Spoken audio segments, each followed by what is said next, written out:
by 2050.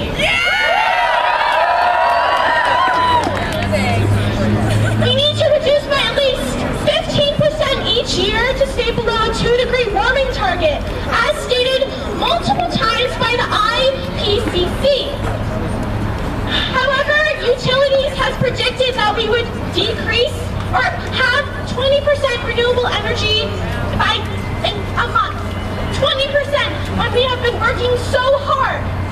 It's slowly increasing. We should not have business as usual because we are facing a crisis made by our own hands.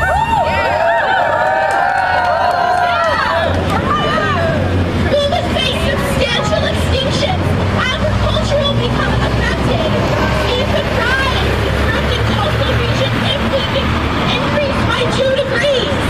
But studies show that there's a 95% chance that we will increase by 2 degrees by the year 2100. I hope I need further not explain this issue. Yeah!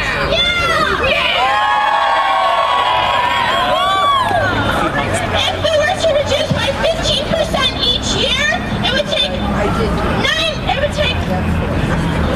years to become renewable net. 30, I would be 21, not 45. This climate crisis is not far off in the future or in another country. It is happening here, is happening, and will continue to happen. It affects us all, whether we like it or not. We must figure out how to coexist with this planet that we eat from, we take from, and we live off of. We have the power! We have the power to change minds and to change this city.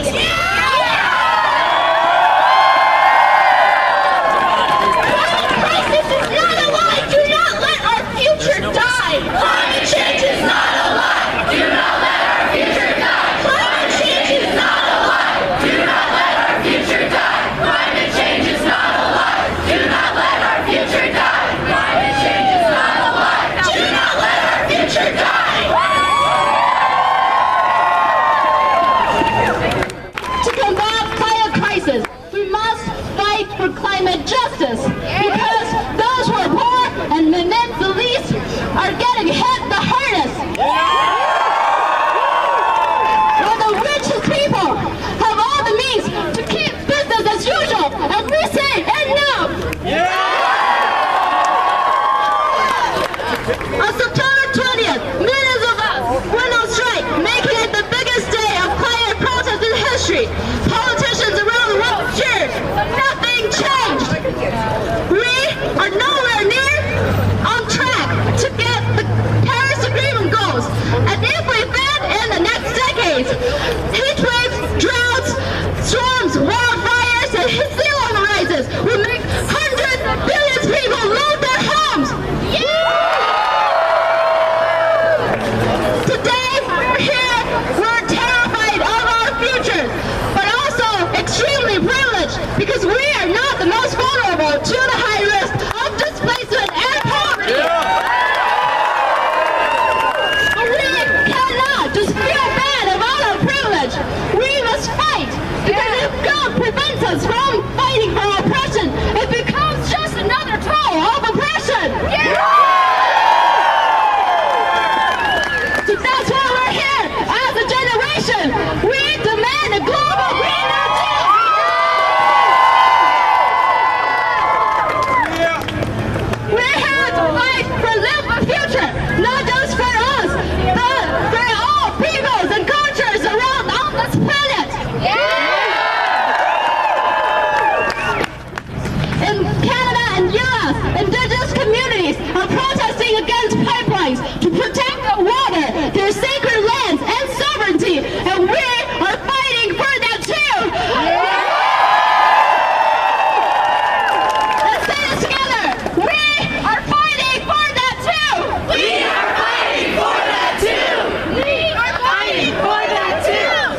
and defend their rights to breathe, and we are fighting for that too! We are fighting for that too! And in the Gulf countries, migrant workers from Cambodia, Indonesia, Nepal, and Bangladesh are forced to work exploitative jobs, traffic, and even killed because of corporate greed. And they are fighting for human dignity and human rights, and we are fighting for that too! We are fighting for that too! In Argentina, Bolivia, Chile, Ecuador, indigenous peoples resist corporate extraction of their resources, fight for the collective rights of all peoples and nature, and fight for a future that's free from exploitation. And we are fighting for that too! We are fighting for that too!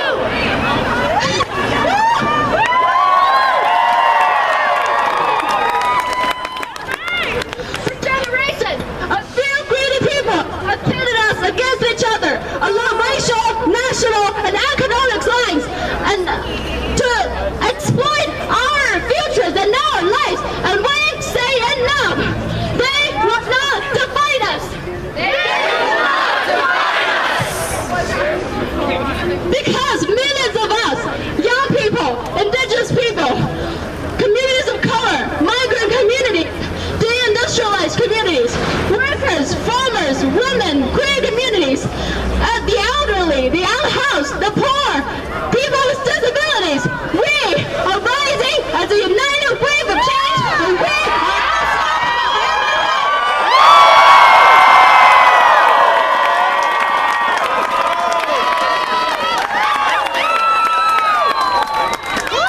fighting for that too! We are fighting for that too! We will hold the global elites accountable. We will stop the cry of the few billionaires against humanity and against our planet. And we will create a just and sustainable world for all with the global Green New Deal. We will be a hard.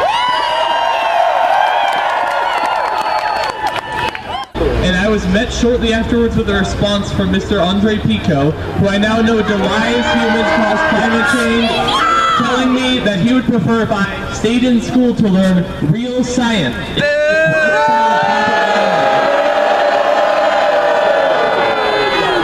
So today I'm here to tell you and anyone else who may be listening about why climate change is important to me and how we're causing it, and need to take responsibility for that fact. I'm an animal lover, so I was hooked on climate change activism from when I appreciate you being here now.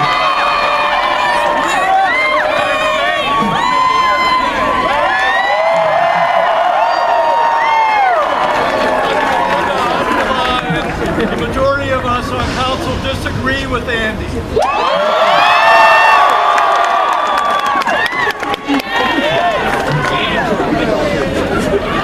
I've been hooked on climate change activism since I first heard the argument that climate change was harming the polar bears, because animals touch a spot in my heart. But when the United Nations reported this May that over 1 million species are at risk of extinction due to climate change, it's not just animals that are at risk anymore. We as humans, every one of us, are being affected from extreme weather, like blizzards here in Colorado or hurricanes on the coast. Right? Unpredictable droughts and famines that destroy crops around the world, and ocean acidification that's wrecking the marine ecosystems we rely on for survival. Climate change doesn't care whether you're rich or poor, old or young, where you live, or what language you speak. It's harming all of us, and we need to stop it now.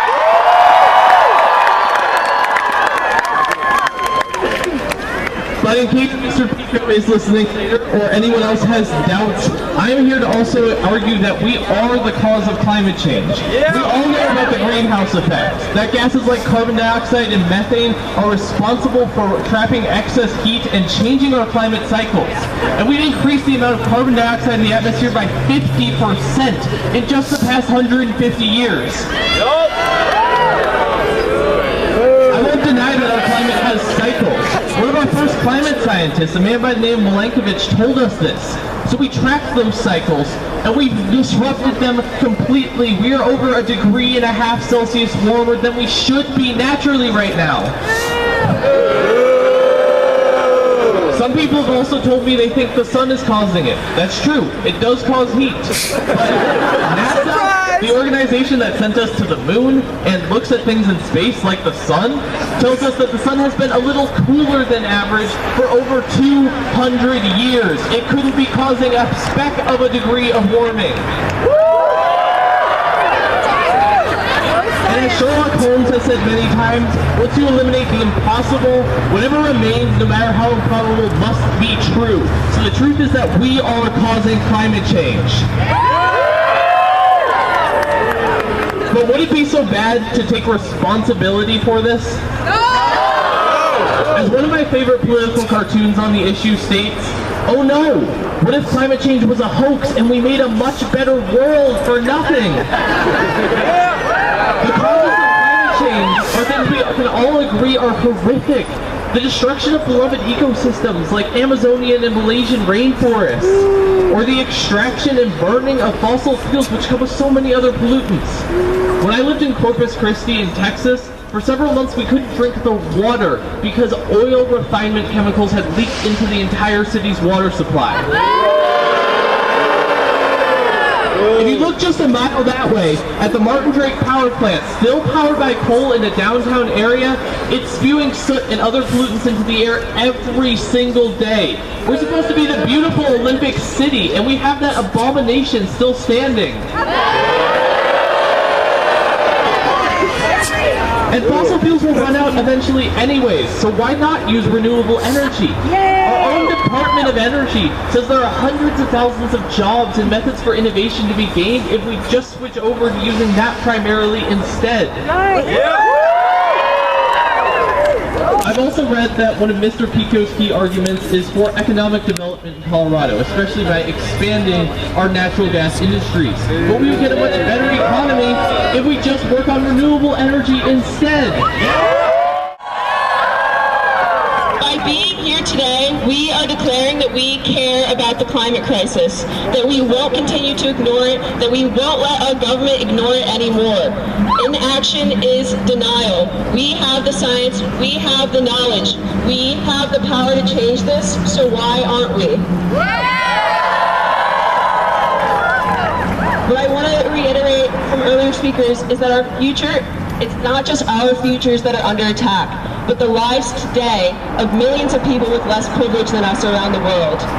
Yes, climate change is everyone's problem. It is your problem. But if you're white, if you're privileged economically and socially, you likely have not felt significantly harmed by climate change yet. There are people today, as we speak, who are dying, who are losing their homes, their families, their livelihoods to climate change. Over 3,000 people died in Hurricane Maria in Puerto Rico. Over 600 died in Cyclone Idai in Zimbabwe. We know that climate change makes hurricanes and cyclones more intense. And we know that these events disproportionately affect people of color and people who cannot afford to flee them. And they are usually not the ones emitting the vast amounts of CO2 that are warming our planet and causing this crisis. This is environmental racism. This is injustice. Every time we fail to act to mitigate this crisis, we are participating in environmental racism.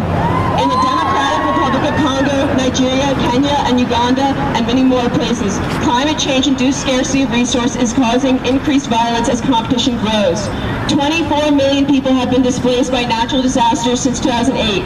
3 entire islands disappeared just in the past year, islands that used to have thriving villages on them.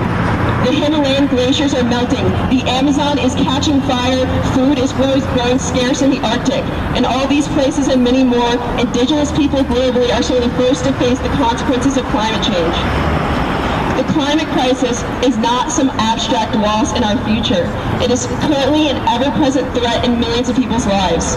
Inaction is denial, and inaction is ignoring the people less fortunate whose lives are already under attack.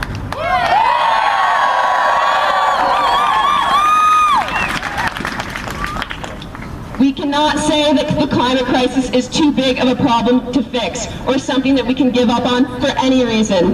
That is not our decision to make, because our lives are not the ones that are immediately at risk. For tens, maybe hundreds of millions of people already, caring about climate change is caring about how they are going to survive today. It's caring about how they are going to make it to tomorrow. We need to fight for them. We need to care. Thank you for being here today, and thank you for continuing the fight into the future.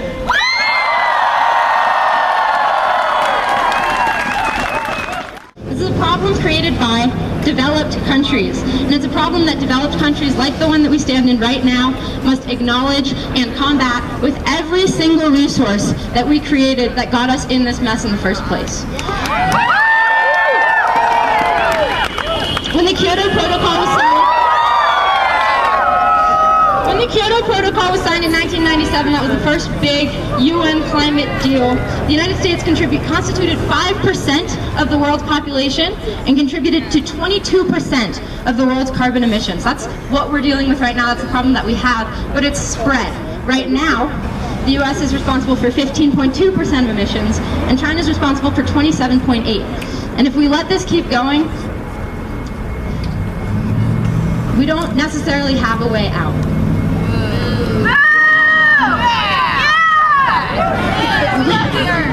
And what sucks about that, the most probably, is that the countries that are responsible for this problem, like the United States, like most of Europe, are the countries where people... Shut up!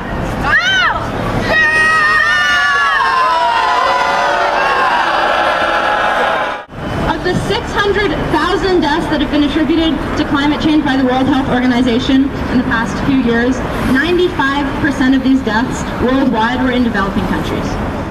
This year, Sunrise activists brought the demands for a climate debate to the front steps of the Democratic National Headquarters in Washington, D.C. They blocked the locked entrance to the building with a sit-in for 3 days. They refused to leave the steps of the DNC until they scheduled a vote for a climate debate at their August meeting, and they got that vote. We also got 350 Colorado Springs and the Sierra Club here. Working to transition Colorado Springs municipally owned utility company from rolling coal in the heart of downtown to 100% renewable energy by decommissioning the Martin Drake coal plant at the earliest date possible. We've been working together for a while. Who here striked on September 20th? So that had 4,500 events scheduled in over 163 countries, and more than 6 million people worldwide took part. After that strike, 2 new members of the House of Representatives and 2 new senators signed on to the respective Green New Deal bills in their parts of the government. It seems like 2 is a lot, but it is, and it's so important to remember that they heard us. FYI, our Representative Doug Lamborn hasn't signed on, and Michael Bennett is one of the only presidential candidates who's in the House or Senate that hasn't signed on, and those are our representatives. The September 20th strike was because the UN Climate Action Summit was the following Monday, and according to the UN, these are some of the results of that summit. 65 countries and major subnational economies, such as California, committed to cut greenhouse gas emissions to net zero by 2050, while 70 countries announced they will either boost their national action plans by 2020 or have started the process of doing so. We demand action! We demand action! We demand action! As a first-generation immigrant from Taiwan, the climate crisis is a very important issue to me. 2/3 of all the world's pollution deaths occur in Asia. Western demands, such as fast fashion, both abuse our people and destroy the environment. Western media has demonized the East for the problems that we have created. This is the racism of the Western capitalism at work, and I urge you to keep this in mind.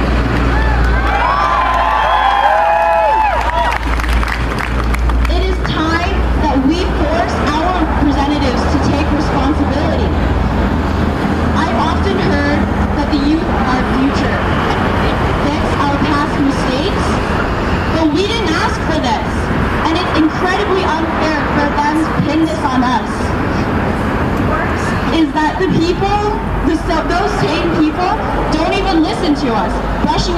lose children. Over 7 million of us will turn 18 this next year. We are the largest voting bloc, and we deserve to be heard.